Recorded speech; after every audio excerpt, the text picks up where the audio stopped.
അംബാനിയും മോദിയും ഇപ്പോൾ നടത്തുന്ന പുതിയ നാടകം നിങ്ങൾ കണ്ടോ? എന്തായാലും ഇത് നീതിക്കായുള്ള പോരാട്ടമല്ല, അത് അധികാരത്തിനായുള്ള ഒരു തിരക്കഥ മാത്രമാണ്. ഇന്ത്യയിലെ ഏറ്റവും വലിയ കോർപ്പറേറ്റ് കുടുംബങ്ങളിലൊന്നായ അംബാനി കുടുംബത്തിലെ അനിൽ അംബാനിയുടെ 3716 കോടി രൂപയുടെ കൊട്ടാര സദൃശമായ വീട് ഇഡി കണ്ടുകെട്ടിയിരിക്കുന്നു. 40,000 കോടിയുടെ തട്ടിപ്പ്, കള്ളപ്പണം വെളുപ്പിക്കൽ. ആഹാ, കേൾക്കുമ്പോൾ കേന്ദ്ര സർക്കാർ അഴിമതിക്കെതിരെ പട നയിക്കുകയാണെന്ന് തോന്നും. എന്നാൽ ഇതിന് പിന്നിലെ കളി മറ്റൊന്നാണ്.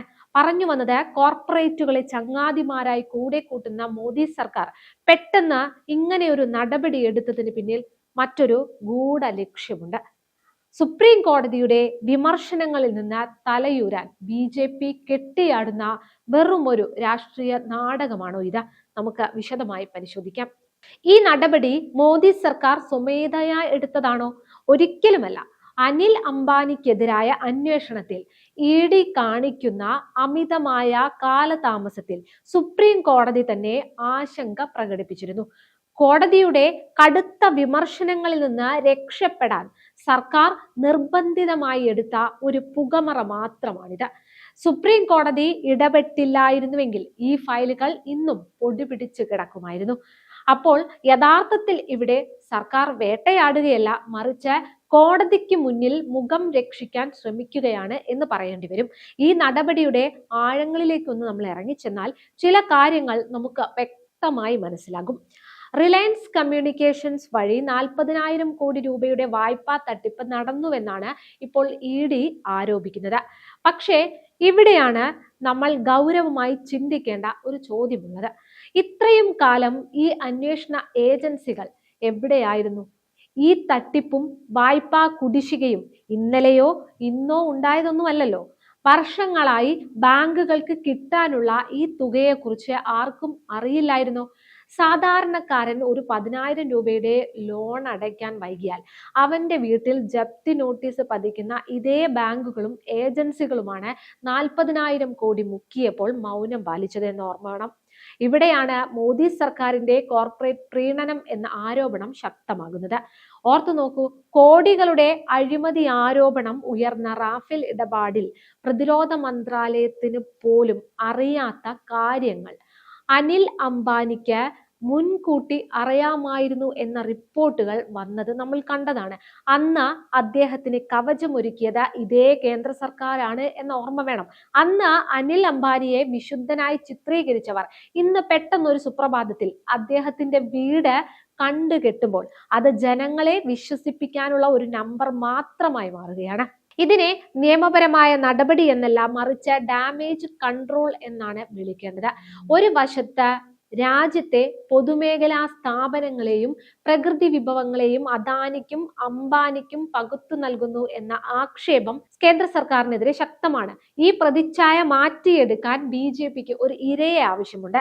അനിൽ അംബാനിയാകട്ടെ ഇപ്പോൾ പഴയതുപോലെ ബിസിനസ് രംഗത്ത് കരുത്തനല്ല. അതുകൊണ്ട് തന്നെ അദ്ദേഹത്തിനെതിരെ നടപടിയെടുക്കുന്നത് വഴി ഞങ്ങൾ അഴിമതിക്കെതിരെ വിട്ടുവീഴ്ചയില്ലാത്തവരാണ് എന്ന് വരുത്തി തീർക്കാനാണ് NDA സർക്കാർ എളുപ്പമാണ്. ചുരുക്കത്തിൽ തന്റെ കൂടെയുള്ള പ്രിയപ്പെട്ട കോർപ്പറേറ്റ് സുഹൃത്തുക്കളെ രക്ഷിക്കാൻ നിലവിൽ പ്രതിസന്ധിയിലായ ഒരാളെ ബലി കൊടുക്കുന്ന ഒരു തന്ത്രപരമായ നീക്കമാണിത്. ജനങ്ങളുടെ കണ്ണിൽ പൊടിയിട്ട് വോട്ടുറപ്പിക്കാൻ തയ്യാറാക്കിയ ഈ നാടകം തിരിച്ചറിയാൻ പ്രബുദ്ധരായ ജനങ്ങൾക്ക് അധികം പ്രയാസമൊന്നുമില്ല. ED പറയുന്നു 15,700 കോടിയുടെ സ്വത്ത് കണ്ടുകെട്ടിയെന്ന്. പക്ഷേ ബാങ്കുകൾക്ക് കിട്ടാനുള്ളത് 40,000 കോടിയിലധികം രൂപയാണ്. സാധാരണക്കാരൻ ഒരു ചെറിയ ലോൺ അടച്ചില്ലെങ്കിൽ അവന്റെ വീടിന് മുന്നിൽ ജപ്തി നോട്ടീസ് പതിക്കുകയും ചെയ്യുന്ന ബാങ്കുകൾ ഇത്രയും വലിയ തുക മുക്കിയിട്ടും എന്ത് മിണ്ടാതിരുന്നു? ഈ നടപടി വൈകിപ്പിച്ചത് വഴി അനിൽ അംബാനിക്ക് തന്റെ സാമ്രാജ്യം സുരക്ഷിതമാക്കാൻ സർക്കാർ സമയം നൽകുകയായിരുന്നു എന്ന് സംശയിക്കേണ്ടിയിരിക്കുന്നു. യഥാർത്ഥത്തിൽ എന്തിനാണ് ഇപ്പോൾ ഈ നാടകം? ഇതിനുള്ള ഉത്തരം വളരെ ലളിതമാണ്. പക്ഷേ അത് ചിന്തിക്കുന്നവർക്ക് മാത്രമേ മനസ്സിലാകൂ. വരാനിരിക്കുന്ന തെരഞ്ഞെടുപ്പുകളിൽ ജനങ്ങൾക്ക് മുന്നിൽ നിൽക്കുമ്പോൾ പ്രതിപക്ഷത്തിന്റെ കോർപ്പറേറ്റ് പ്രീണനം എന്ന ആരോപണത്തിന് BJPക്ക് ഒരു മറുപടി നൽകണം. ഞങ്ങൾ അംബാനിയെ പോലും വിടാറില്ല, നിയമം എല്ലാവർക്കും ഒരുപോലെയാണ് എന്ന വീമ്പ് പറയാൻ NDA സർക്കാരിന് ചൂണ്ടിക്കാണിക്കാൻ പറ്റിയ ഒരു ഉദാഹരണം മാത്രമാണിത്. അഴിമതിക്കാരെയും കള്ളപ്പണക്കാരെയും സംരക്ഷിക്കുന്നു എന്ന പഴി കേൾക്കുമ്പോൾ ഇതാ നോക്കൂ, ഞങ്ങൾ അംബാനിയുടെ 17 നിലയുള്ള കൊട്ടാരം വരെ പിടിച്ചെടുത്തു എന്ന് പറഞ്ഞ് വോട്ട് പിടിക്കാനുള്ള ഒരു രാഷ്ട്രീയ തന്ത്രം മാത്രമാണിത്. പക്ഷേ ഇതിന്റെ മറുപുറം നമ്മൾ കാണാതെ പോകരുത്. അനിൽ അംബാനിയുടെ 3716 കോടി രൂപയുടെ വീട് കണ്ടുകെട്ടി എന്ന് പറയുമ്പോൾ അത് കേൾക്കാൻ വലിയ കാര്യമായി തോന്നും. എന്നാൽ 40,000 കോടിയിലധികം രൂപയുടെ ബാങ്ക് കുടിശ്ശികയുള്ള ഒരാൾക്ക് ഈ 3000 കോടിയുടെ വീട് നഷ്ടപ്പെടുന്നത് അയാളുടെ സാമ്പത്തിക അടിത്തറ തകർക്കുന്ന കാര്യമാണോ എന്നൊന്ന് ചിന്തിച്ചു നോക്കൂ. ഒരിക്കലുമല്ല. സത്യത്തിൽ അംബാനിയുടെ സാമ്പത്തിക സാമ്രാജ്യത്തിന് ഈ നടപടി കൊണ്ട് ഒരു പോറലും ഏൽക്കില്ലെന്ന് സർക്കാരിനും അംബാനിക്കും കൃത്യമായി അറിയാം. ഇത് വെറും ഒരു അഡ്ജസ്റ്റ്മെന്റ് നടപടി മാത്രമാണ്. ഒരു വശത്ത് ജനരോഷം തണുപ്പിക്കാൻ വീട് കണ്ടുകെട്ടുന്നു എന്ന വാർത്ത നൽകുന്നു, മറുവശത്ത് ആയിരക്കണക്കിന് കോടികൾ ബാങ്കുകൾക്ക് കിട്ടാനുള്ളത് എങ്ങനെ തിരിച്ചു പിടിക്കുമെന്ന കാര്യത്തിൽ സർക്കാർ മൗനം പാലിക്കുന്നു. ഇതൊരു വിചിത്രമായ ഇടപാടായി. കോർപ്പറേറ്റുകൾക്ക് കോടിക്കണക്കിന് രൂപയുടെ നികുതി ഇളവും ലോൺ റദ്ദാക്കലും നൽകുന്ന സർക്കാർ ജനങ്ങളുടെ കണ്ണിൽ പൊടിയിടാൻ വേണ്ടി നടത്തുന്ന ഈ ചെറിയ ശിക്ഷാ നടപടികൾ വെറും പ്രഹസനം മാത്രമാണ്. തങ്ങളുടെ പ്രിയപ്പെട്ട സുഹൃത്തുക്കളെ സംരക്ഷിച്ചുകൊണ്ട് തന്നെ തങ്ങൾ നീതിമാന്മാരാണെന്ന് ലോകത്തെ വിശ്വസിപ്പിക്കാനുള്ള BJPയുടെ ഈ ഇരട്ടത്താപ്പ് നാം തിരിച്ചറിയണം.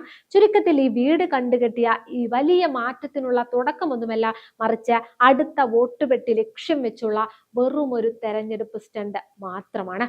നമുക്കൊന്ന് ചിന്തിച്ചു നോക്കിയാൽ തന്നെ അനിൽ അംബാനിക്കെതിരെയുള്ള ഈ ED നടപടി യഥാർത്ഥത്തിൽ നീതി നടപ്പിലാക്കലാണോ എന്ന് മനസ്സിലാകും. ഒരിക്കലുമല്ല. ഇതൊരു പ്ലാനിങ്ങോട് കൂടി കൃത്യമായ ഒരു പൊളിറ്റിക്കൽ മൂവാണ്. സുപ്രീം കോടതിയുടെ നിരന്തരമായ ചോദ്യങ്ങളിൽ നിന്ന് തലയൂരാൻ BJP സർക്കാർ കണ്ടെത്തിയ എളുപ്പ വഴിയാണിത്. കോടതിയുടെ കണ്ണിൽ പൊടിയിടണം, അതേസമയം ഞങ്ങൾ അഴിമതിക്കെതിരെ പോരാടുകയാണെന്ന് ജനങ്ങളെ വിശ്വസിപ്പിക്കുകയും വേണം. ഈ ഇരട്ട ലക്ഷ്യം നേടാനുള്ള ഒരു ഉപകരണം മാത്രമാണ് ഇപ്പോഴത്തെ ഈ വീട് കണ്ടുകെട്ടൽ. ഇവിടെ നാം കാണാതെ പോകുന്ന ഒരു വലിയ ചതിയുണ്ട്. ഈ നാടകങ്ങൾക്കിടയിൽ യഥാർത്ഥത്തിൽ നഷ്ടം സംഭവിക്കുന്നത് ആർക്കാണ്? അത് രാജ്യത്തെ ബാങ്കുകൾക്കും നമ്മളെ പോലെയുള്ള സാധാരണ നികുതിദായകർക്കുമാണ്. അനിൽ അംബാനി മുക്കിയ 40,000 കോടി രൂപ ഈ രാജ്യം വിയർപ്പൊഴുക്കി ഉണ്ടാക്കിയ പണമാണ്. ആ പണം തിരിച്ചു പിടിക്കുന്നതിന് പകരം വെറും 3000 കോടിയുടെ ഒരു വീട് ജപ്തി ചെയ്ത് കാണിക്കുന്നത് ജനങ്ങളെ പരിഹസിക്കുന്നതിന് തുല്യമാണ്. ബാക്കി വരുന്ന 37,000 കോടിയുടെ കാര്യം എന്തായി? അത് ആര് വീട്ടും? സാധാരണക്കാരന്റെ പോക്കറ്റിൽ നിന്ന് ഇന്ധന നികുതിയായും GST ആയും സർക്കാർ അത് ഈടാക്കുമ്പോൾ കോർപ്പറേറ്റുകൾ അവരുടെ ആഡംബര ജീവിതം തുടരുകയാണ്. അദാനിക്കും അംബാനിക്കും വേണ്ടി രാജ്യത്തിന്റെ ആസ്തികൾ ഒന്നൊന്നായി വിറ്റുതുലയ്ക്കുന്ന മോദി സർക്കാർ തങ്ങളുടെ കോർപ്പറേറ്റ് ചങ്ങാതിമാരെ സംരക്ഷിക്കാൻ ഏതറ്റം വരെയും പോകുമെന്ന ഈ സംഭവം വീണ്ടും തെളിയിക്കുന്നു. ജനരോഷം കൂടുമ്പോൾ ഒരു ചെറിയ പരിക്കേൽപ്പിച്ച വലിയ തട്ടിപ്പുകളെ മറച്ചു പിടിക്കുന്ന ഈ സേഫ് ഗാർഡ് തന്ത്രം നാം തിരിച്ചറിയണം. ഇതൊരു നിയമ പോരാട്ടമല്ല, ഇതൊരു വഞ്ചനയാണ്. പ്രബുദ്ധരായ കേരളത്തിലെ ജനങ്ങൾക്ക് ഈ നാടകത്തിന്റെ തിരക്കഥാകൃത്തിനെയും ഇതിലെ അഭിനേതാക്കളെയും തിരിച്ചറിയാൻ പ്രയാസമൊന്നുമില്ല. നീതി നടപ്പാകുന്നത് വീട് കണ്ടുകെട്ടുമ്പോഴല്ല, മറിച്ച് ജനങ്ങളുടെ ഓരോ പൈസയും പലിശ സഹിതം തിരിച്ചു പിടിക്കുമ്പോഴാണ്. അതുവരെ ഈ വാർത്തകൾ വെറും തിരഞ്ഞെടുപ്പ് സ്റ്റണ്ടുകളായി മാത്രം ചരിത്രം അടയാളപ്പെടുത്തും. ഓർക്കുക, കോർപ്പറേറ്റുകൾക്ക് ഈ രാജ്യം തീരെഴുതി കൊടുക്കുന്നവർക്ക് നീതി നടപ്പാക്കാൻ കഴിയില്ല എന്നത് അവർക്ക് നാടകങ്ങൾ കളിക്കാൻ മാത്രമേ അറിയൂ എന്നും.